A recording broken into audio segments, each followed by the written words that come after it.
Hello everyone, সবাই কেমন আছেন? আশা করছি যে যেখান থেকে আমার ভিডিও দেখছেন সবাই খুব ভালো আছেন। এখন ঘড়িতে বাজে ভোর 4:45। আমরা যাচ্ছি এয়ারপোর্টের উদ্দেশ্যে। আজকে আমাদের গন্তব্য ঢাকা থেকে সিঙ্গাপুর।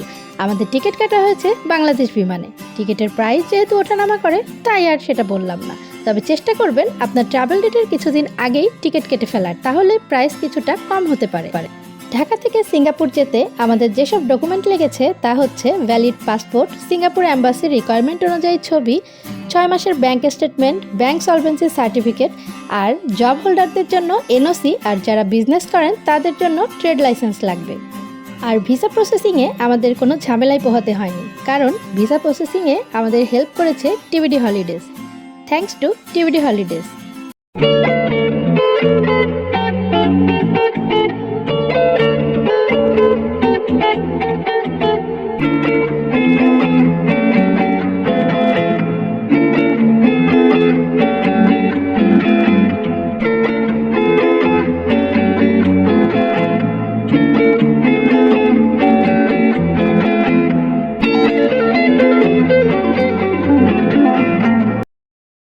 মেঘের ভেলায় ভাসতে ভাসতে আমরা চলে এসেছি সিঙ্গাপুরের চাঙ্গি এয়ারপোর্টে।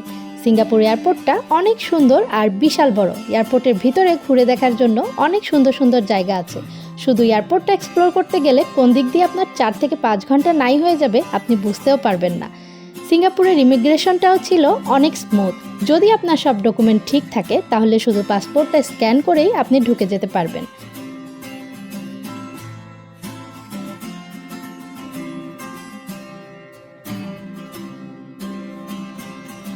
আমরা এবার দাঁড়িয়ে আছি গাড়ির জন্য। এখানে গ্র্যাব অ্যাপ ইউজ করে আপনি গাড়ি বুক করতে পারবেন। আমরা এবার চলে যাব আমাদের হোটেলে। আর হ্যাঁ, সিঙ্গাপুরের হোটেল কিন্তু বেশ এক্সপেন্সিভ। মোটামুটি কম খরচে ভালো হোটেল কোথায় পাবেন সেটা জানাবো আমার নেক্সট ভিডিওতে। সো সে পর্যন্ত সবাই ভালো থাকবেন। আল্লাহ হাফেজ।